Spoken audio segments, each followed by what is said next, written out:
శ్రీ పోతులూరి వీరబ్రహ్మేంద్ర స్వామి గారు ఈయన రాసిన కాలజ్ఞానం అనే గ్రంథంతో దాదాపు 14,000 ప్రెడిక్షన్స్ చేశారు. అంటే భవిష్యత్తులో జరగవలసిన 14,000 సంఘటనల్ని బ్రహ్మంగారు ఎప్పుడో చెప్పారు. అయితే కేవలం ఈయన చెప్పడమే కాదు, ఆ చెప్పిన ప్రెడిక్షన్స్ లో దాదాపు చాలా జరిగాయి.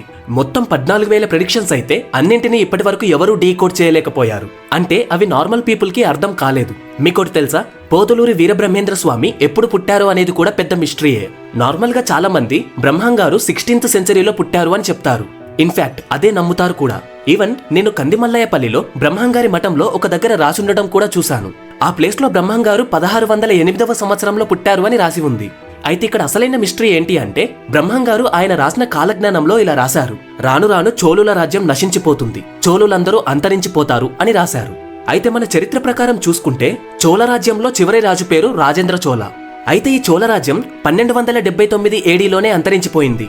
అంటే 12 నుండి 13వ శతాబ్దం మధ్యలోనే వాళ్ళు అంతరించిపోయారు. మరి బ్రహ్మంగారు 1608లో పుట్టి ఉంటే ఆయన 13వ శతాబ్దం గురించి ఎలా రాస్తారు? కేవలం ఇదే కాదు, భారతీయుల్ని శ్వేతాముఖం కలవారు పాలిస్తారు, అంటే తెల్లముఖం ఉన్నవాళ్లు పాలిస్తారు అని రాశారు.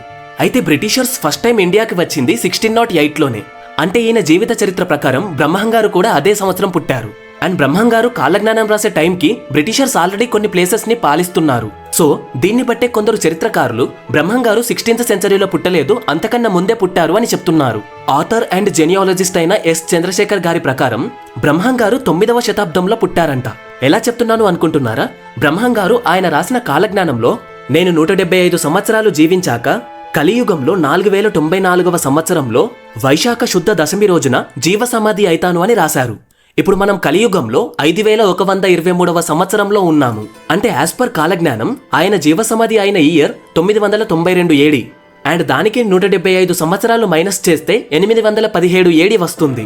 సింపుల్ గా అర్థమయ్యేలా చెప్పాలి అంటే ఎస్ చంద్రశేఖర్ గారి ప్రకారం బ్రహ్మంగారు 817వ సంవత్సరంలో పుట్టి 175 సంవత్సరాలు బ్రతికి మళ్ళీ 992 సంవత్సరంలో జీవసమాధి అయ్యారు. కానీ బ్రహ్మంగారి చరిత్రలో అండ్ అలాగే బ్రహ్మంగారి మఠంలో పెట్టిన ఒక బోర్డులో గనక చూసుకుంటే ఈయన 1600లో పుట్టి 1693లో జీవసమాధి అయ్యారు అని రాసి ఉంది. అందుకనే ఆయన ఎప్పుడు పుట్టారు అనేది ఇప్పటి వరకు క్లారిటీ లేదు. అండ్ ఇదే కాదు, బ్రహ్మంగారు మళ్ళీ వీరభోగ వసంతరాయులుగా ఆయన జీవసమాధి అయిన తర్వాత అంటే 4094కి 16 సైకిల్స్ అయిన తర్వాత మళ్ళీ నేను విశ్వవసు నామ సంవత్సరంలో పుడతాను అని చెప్పారు.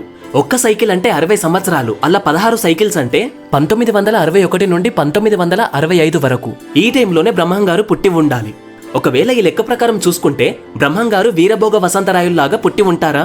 అసలు ఆయన చేసిన ప్రెడిక్షన్స్ ఎన్ని నిజమయ్యాయి? అసలు ఈ కాలజ్ఞానం నిజమేనా? సో బ్రహ్మంగారు ఇప్పటి వరకు చేసిన ప్రెడిక్షన్స్ లో అండ్ అలాగే ఫ్యూచర్ లో ఏం జరగబోతుంది అని చెప్పారో అవన్నీ ఈ వీడియోలో కంప్లీట్ గా చూద్దాం.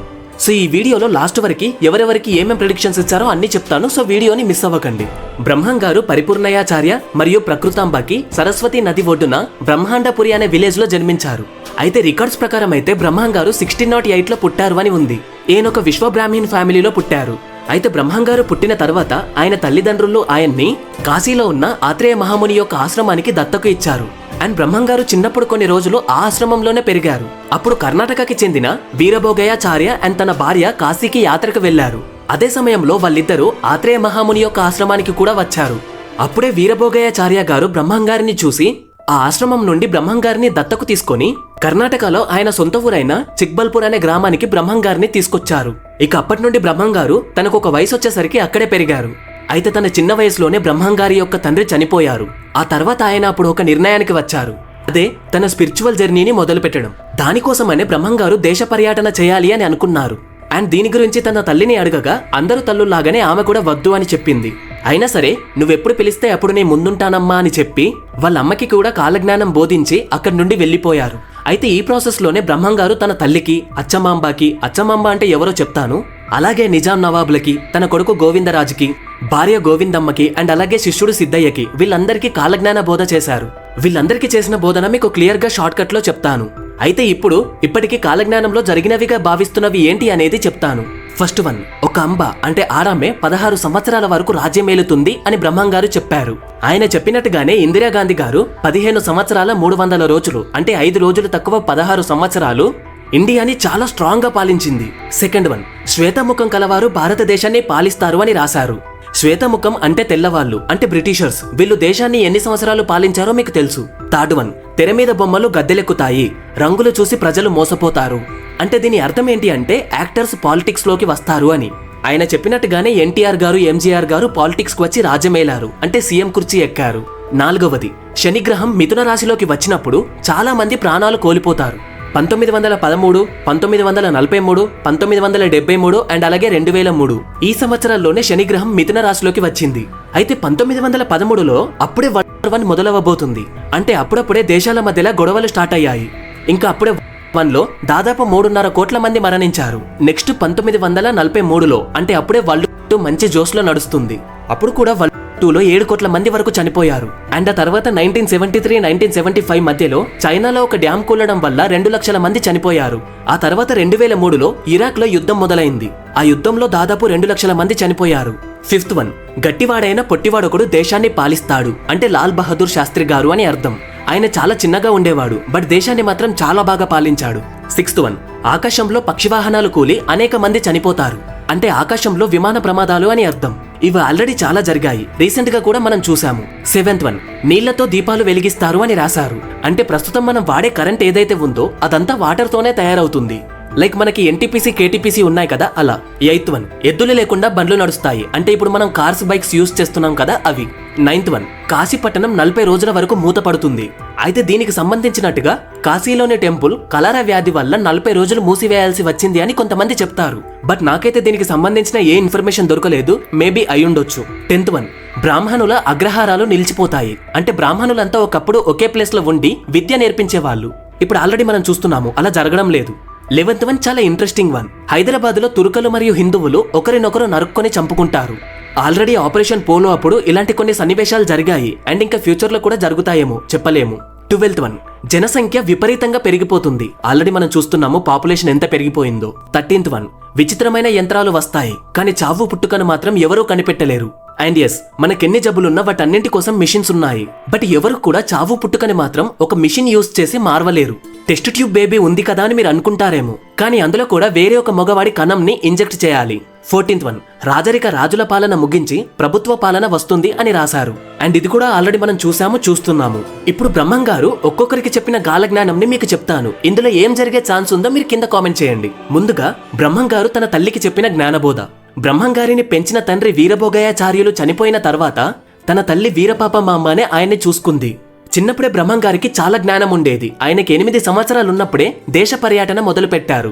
ముందుగా తన తల్లిని ఓదార్చి ఆమెకు జ్ఞానబోధ చేశారు. తల్లికి చేసిన జ్ఞానబోధ ఏంటో ఇప్పుడు చూద్దాము. బ్రహ్మం గారు తన జన్మరహస్యం అంతా తన తల్లికి చెప్పి, అనుబంధాలు మోక్షానికి ఆటంకాలు అని చెప్పి, మానవ శరీరం ఆకాశం, గాలి, అగ్ని, పృథ్వీ, నీరు వీటితోనే తయారు అయింది అని చెప్పి, ఈ ప్రకృతితోనే కన్ను, నోరు, చెవి, కళ్ళు, చర్మం అనే జ్ఞానేంద్రియాలు ఏర్పడ్డాయి, అండ్ వీటి వల్లనే మనకు అహంకారం వస్తుంది. ఎవడైతే వీటిని అదుపులో పెట్టుకుంటాడో, ఎవరైతే పరమాత్మకి ధ్యానం చేస్తాడో వాళ్లకు మాత్రమే మోక్షం లభిస్తుంది అని చెప్పాడు.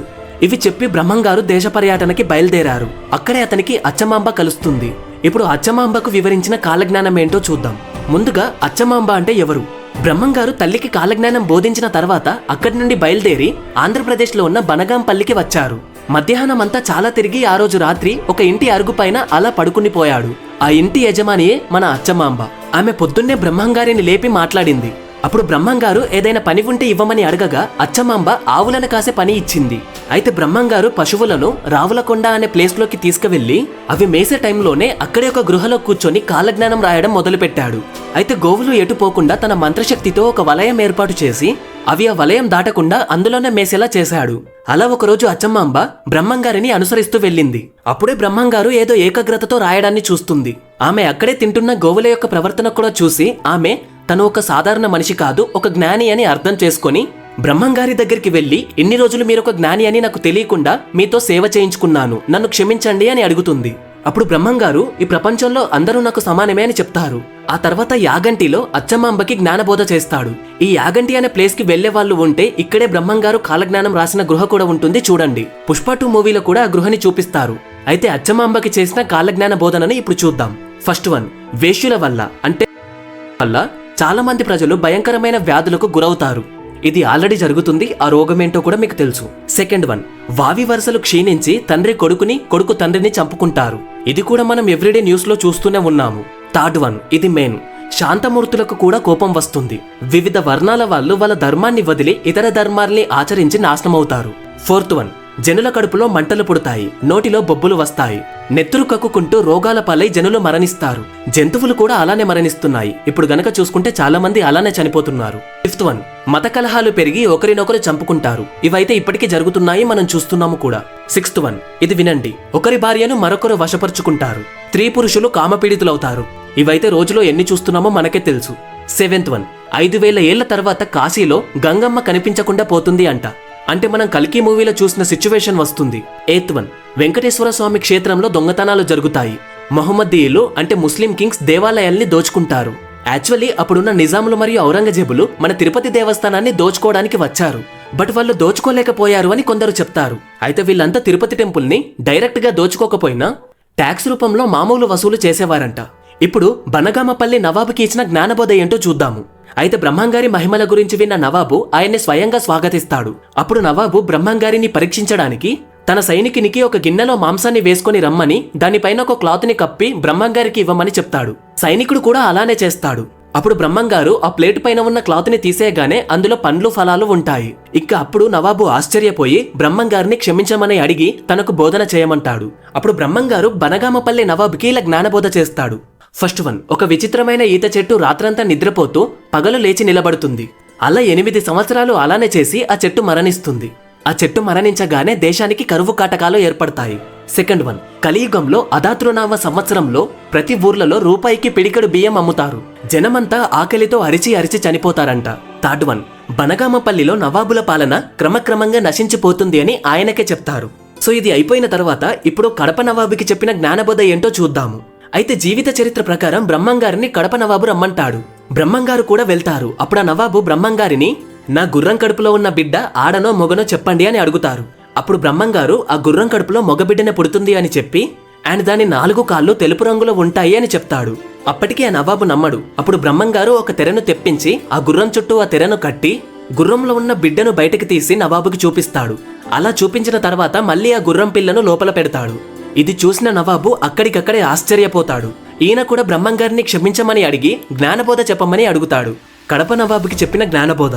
ఫస్ట్ వన్, కలియుగంలో 5000 సంవత్సరాలు గడిచిన తర్వాత నేను వీరభోగ వసంతరాయలుగా మళ్ళీ పుడతాను. సెకండ్ వన్, 14 నగరాల్లో జలప్రవాహాలు ముంచెత్తుతాయి. నేను రావడానికి ఇదే నిదర్శనం. థర్డ్ వన్, మధుర మీనాక్షమ్మ మనుషులతో మాట్లాడుతుంది అని చెప్పారు.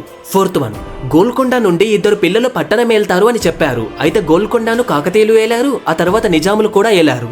ఫిఫ్త్ వన్, కంచి కామాక్షమ్మ కన్నుల వెంట నీరు కారుతుంది, దీని తర్వాత చాలా మంది మరణిస్తారు అని చెప్పారు.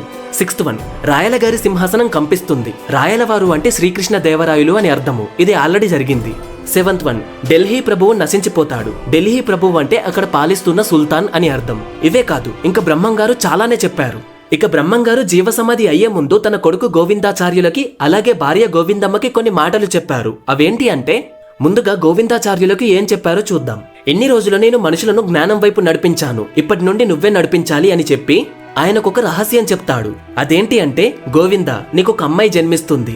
ఆమె పేరు ఈశ్వరమ్మ. ఆమెకు మహాజ్ఞాని. ఆమె తన మహిమలను చూపించి నాలాగే జీవసమాధి అవుతుంది అని చెప్తారు. ఇదే కాదు, మన సిద్ధయ్య ఉన్నాడు కదా, ఆయనే బ్రహ్మంగారి శిష్యుడు. ఆయనొక ముస్లిం. అయితే ఆయన గురించి కూడా బ్రహ్మంగారు గోవిందాచార్యులకు చెప్పారు. సిద్ధయ్య ఒకప్పుడు క్షత్రియుల ఇంట్లో పుట్టాడు, కానీ అప్పుడు గోహత్య చేశాడు. అందువలనే ఇప్పుడు మహమ్మదీయుల ఇంట్లో పుట్టాడు. గోహత్య చేసిన పాపం పరిహారం కోసం ఇప్పుడు నా శిష్యుడయ్యాడు. అతను కూడా చాలా జ్ఞానయోగి అని చెప్తాడు. ఇంకా తన భార్య గోవిందమ్మకి కూడా కొన్ని మాటలు చెప్తారు. అయితే బ్రహ్మంగారు జీవసమాధి అవుతారు అన్న వార్త గోవిందమ్మ విని ఏడుస్తూ ఉంటుంది. అప్పుడు బ్రహ్మంగారు గోవిందమ్మ దగ్గరికి వచ్చి, నాకు మరణం లేదు, నువ్వు ఏమాత్రం బాధపడకు, నువ్వు సుమంగలిలా జీవించు అని చెప్పి, నేను మళ్ళీ వీరభోగ వసంతరాయలుగా పుడతాను అని చెప్పి ఆమెను శాంతింపపరుస్తాడు. గోవిందమ్మకు చేసిన బోధనలో బెజవాడ కనకదుర్గమ్మ భక్తులతో మాట్లాడుతుంది అని చెప్తారు. కృష్ణమ్మ ఉప్పొంగి దుర్గమ్మ యొక్క ముక్కు పుడక తాకుతుంది అని కూడా ఇప్పుడే చెప్తారు. ఇంకా లాస్ట్ లో తన ప్రియ శిష్యుడైన సిద్ధయ్యకు కూడా ఇలా చెప్తాడు. అందులో మొదటిది, నేను చనిపోయిన తర్వాత హిందూ రాజ్యాలన్నీ అంతమవుతాయి. అఖండ భారతదేశంలో మహమ్మదీయులు రాజ్యమేలుతారు. ఇది ఆల్రెడీ జరిగింది. మొఘల్స్, నిజామ్స్, ఢిల్లీ సుల్తాన్స్ వీళ్ళంతా రాజ్యమేలారు. సెకండ్ వన్, శ్వేతముఖులు దేశాన్ని పాలిస్తారు అనే విషయం కూడా ఇక్కడే చెప్పారు. థర్డ్ వన్, వ్యభిచార వృత్తి అంతరించి వాళ్ళు కూడా పెళ్లిళ్ళు చేసుకుంటారు. అయితే ఇవే కాదు, ఇంకా చాలా చెప్పారు, కానీ ఇప్పటికే వీడియో లెంత్ చాలా అయింది. ఇంకా అవన్నీ చెప్పాలి అంటే ఎన్ని రోజులు పడుతుందో నాకే తెలీదు. సో నేనైతే బ్రహ్మంగారి కాలజ్ఞానాన్ని నమ్ముతున్నాను. మీరు నమ్ముతున్నారా లేదా కింద కామెంట్ చేయండి. అండ్ అలాగే ఆంధ్రాలో కందిమల్లయ్యపల్లిలో బ్రహ్మంగారి మఠం ఉంది. అక్కడే బ్రహ్మంగారు జీవసమాధి అయ్యారు. ఒకవేళ మీరు అక్కడికి వెళ్తే ఇప్పటికీ బ్రహ్మంగారి జీవసమాధి చూడొచ్చు. ఇంతకీ మీరు అక్కడికి వెళ్ళారా? వెళ్తే కింద కామెంట్ చేయండి. సో ఇది గైస్ ఇవాళ వీడియో. మీకు కనుక మీ వీడియో నచ్చితే please do subscribe to the channel. అలాగే వీడియోని లైక్ చేసి షేర్ చేయండి. నెక్స్ట్ వీడియోలో తిరుపతి మిస్టరీస్ ని ఎక్స్ప్లెయిన్ చేస్తాను. సో ఛానల్ ని సబ్స్క్రైబ్ చేసుకొని పెట్టుకోండి. Thanks for watching.